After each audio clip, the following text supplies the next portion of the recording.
Tokiapa, so it should be exciting sprint final. And there you have it as we get set here. Liz Reap out there. And who's Liz going against there, Jason? Liz is going up against Anna Mears, former world champion, and she's coming from Australia. And the Aussie had a good night Friday night, I believe, here on 2 Sports. And at the velodrome, she and her sister did very well. Anna Mears actually won the women's Kieran. Very fast woman here at the velodrome. And we'll see if it works out for her in the sprints tonight, too. And we always notice the women tend to start a little bit slower on some of their sprint races. They take this first lap very seriously, Jim.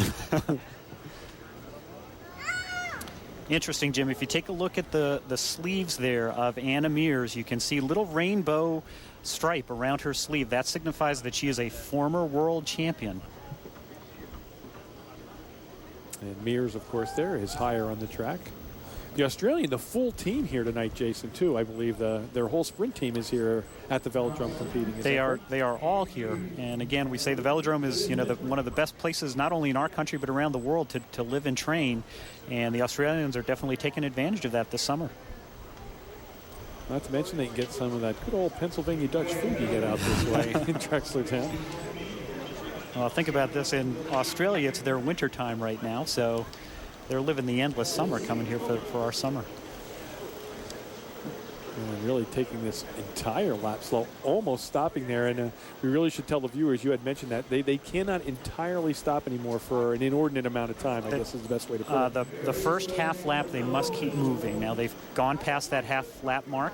If they want to, if Liz Reap decides that she does not want to lead this race, she can do what is called a track stand. She can actually stop, and that might force her opponent to kind of come around her.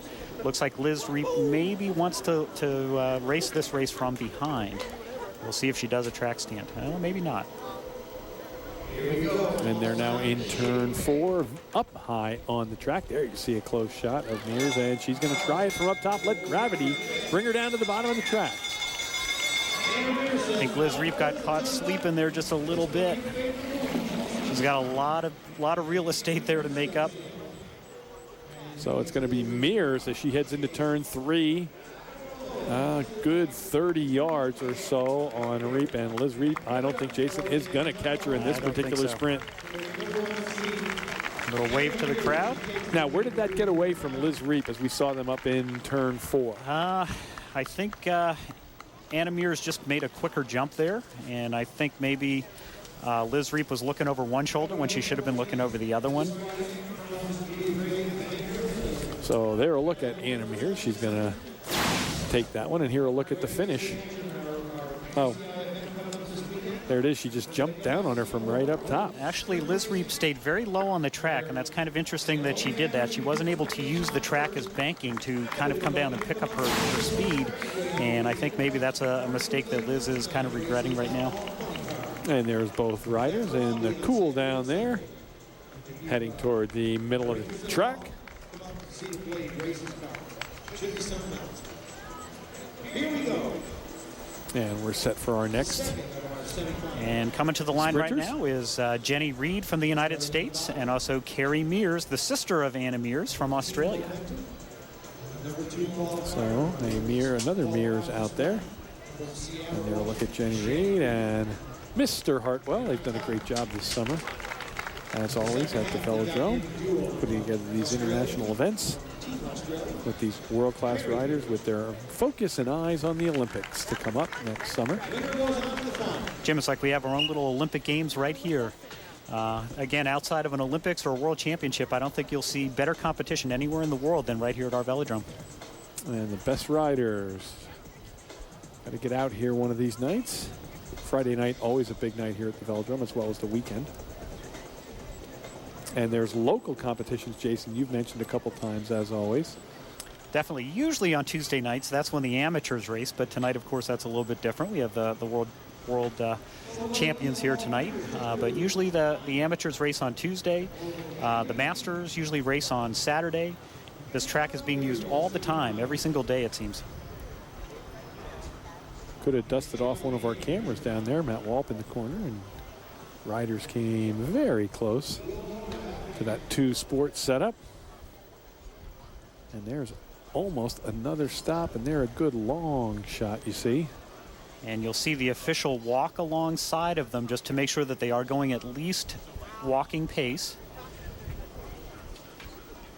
Jenny Reed has crossed the line now, so she can do a track stand, and it looks like we have the first track stand of the evening there.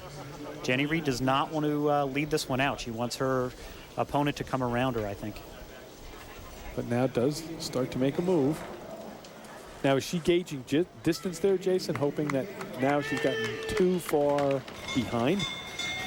It's interesting that the Australian there let this much room between them.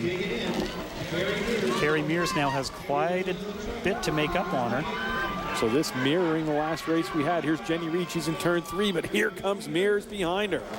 As they hit into turn 4, it's Mears. She's got about 15 yards to gain. They're coming to the finish line, and Reed is going to take it. Just could not make up the ground, as you mentioned.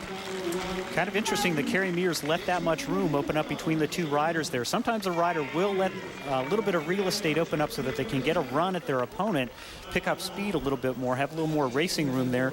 I think Carrie Mears just let a little bit too much real estate open up between her and Jenny Reed.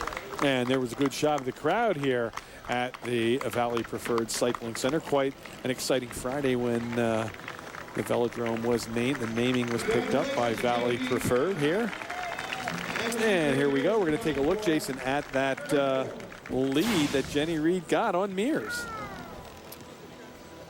Interesting. Jenny Reed, it seemed like she wanted to lead this from behind. And, well, she kicked it in a little bit there and somehow ended up getting a lot of real estate there between her and Mears. And then it did look for a second like Mears was going to gain as they were going into turn 3 and 4, but she just couldn't quite do it. She went just a little bit too late, I believe. Coming to the line now, this is the big man, Roberto Chiappa from Italy. He had the fastest qualifying time this morning for a 10:41, which is getting very close to a track record. And he is racing the American here, Ryan Nelman. Local boy racing for the T-Town Express team. Good look at Melvin as he makes some adjustments on his bike. Now I'm assuming he's adjusting his he's getting strapped boot in the there. pedal. Yep. In fact, you can see Ryan Nelman there. He has 2 straps on each pedal. These guys really bolt themselves to their bikes. You don't want to pull a shoe out or a pedal out or a foot out of your pedal. That can be disastrous in a sprint. So there is Chiappa, who's had a very nice summer here. Jim, I've actually seen people pull out of their shoes. The shoe is still on the pedal, but their foot comes right out of their shoe. So that's something very important. You want to make sure that you're really bolted to that bicycle. And now the riders, they do not walk around in the bike shoes, I'm guessing. It's hard to do, and you look kind of like a duck when you're waddling around in your cycling shoe. Got to be careful. A lot of riders actually get hurt when they slip wearing their cycling shoes, so you have to be careful about that. So a lot of flip-flops down there, I'm guessing, in the infield for the riders as they wait their turns. And they are up now again high. The men this time, Chiappa waiting. Now Ryan Nelman, the guy in the front there from the United States, he knows that he can't beat this guy on speed. He has to beat him through tactics. And he's doing a good job here. He's kind of keeping Chiappa high on the track, trying to pin him up against the wall.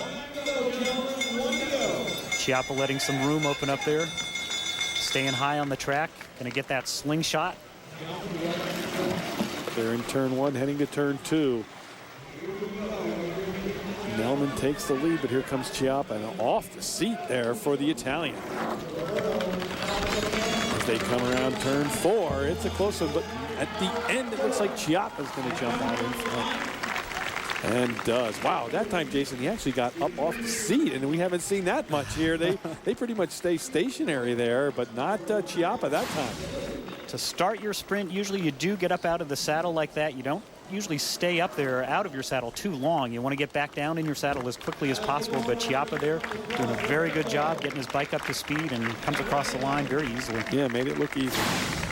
And we're talking tactics out there, folks. We're not talking about tacks on the track with a flat tire. We're talking strategy, of course.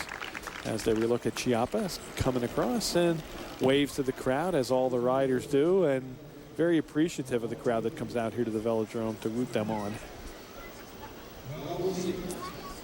Riders love